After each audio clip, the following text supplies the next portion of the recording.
చీమలక్కయ్య alias చామలక్కయ్య పాపం ఏదో కొత్తగా అధికార ప్రతినిధి పదవి ఇచ్చారు కదా అని చెప్పేసి ఎగిరెగిరి ఏదో వచ్చి నిన్ను నిరూపించుకోవాలని చెప్పేసి వీడియోలు చేయడం కాదు. అందులో ఉన్న సబ్జెక్ట్ ఏంది, మనం మాట్లాడే దాని మీద ఎంతవరకు వాలిడేషన్ ఉంటుంది అనేది కూడా చూసుకుని మాట్లాడాలి చామలక్క. లేకపోతే పరువు పోద్ది. మేమేదో చాలా ఆనందంగా నీ ఐరన్ లెగ్ నువ్వు ప్రచారం చేసిన ప్రతి చోట ఓడిపోయింది, ఇలాగే నువ్వు 10 కాలాలు చల్లగా ఉండి అదే పార్టీలో ప్రచారం చేసుకుంటూ ఉండాలని మేము కూడా ఎక్స్పెక్ట్ చేస్తున్నాం. నిన్ను ఏదో టార్గెట్ చేయాలని ఎక్స్పెక్ట్ చేయట్లేదు. సరే, ఏదో అధికార ప్రతినిధి ఇచ్చిన వెంటనే పాపం ఆతృతగా వచ్చేసి నిన్ను నువ్వు నిరూపించుకోవాలి అని చెప్పేసి ఒక వీడియో చేసాం. అందులో ఏమన్నామంటే, చీమకు కూడా బిచ్చం పెట్టని తండ్రి కొడుకులట. అదెవరో తెలుసా?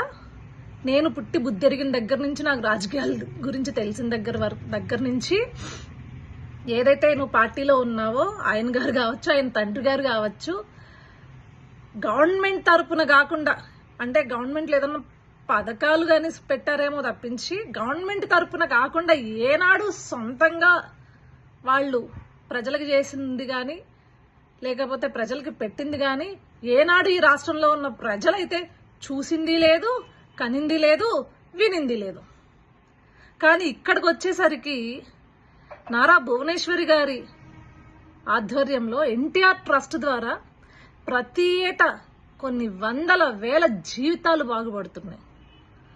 ఎన్టీఆర్ ట్రస్ట్ ద్వారా చదువు చెప్పిస్తున్నారు చదువుకోలేని పిల్లలకి.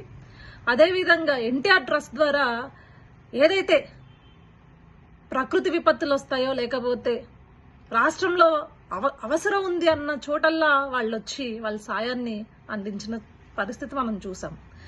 ఏదో మనకు అధికార ప్రతినిధి ఇచ్చారు, ఇష్టం వచ్చినట్లు రాజకీయాలు తెలియకపోయినా మనకి శుద్ధమైన పుట్టకతో వచ్చిన వాక్శుద్ధి ఉంది కాబట్టి మాట్లాడేస్తే జనాలు నమ్మేస్తారు అని చెప్పేసి సాగదీసుకుంటూ అచ్చ తెలుగులో మాట్లాడుతున్నట్లు గనక ఏదో కటింగులు ఇచ్చావనుకో, ఇలానే నువ్వు ఇవ్వాలి. ఎందుకంటే నువ్వు పిట్ట కథలు చెప్పినప్పుడు 11కి వచ్చాయి. నువ్వు ఇలానే వాక్కుంటా పోతే ఇంకొకటి వస్తుంది, ఆ పక్కన 11 పక్కన ఒకటి పోతే ఇంకొకటి వస్తుంది. వీఆర్ సో హ్యాపీ అమ్మా. బాయ్ చామలక్క.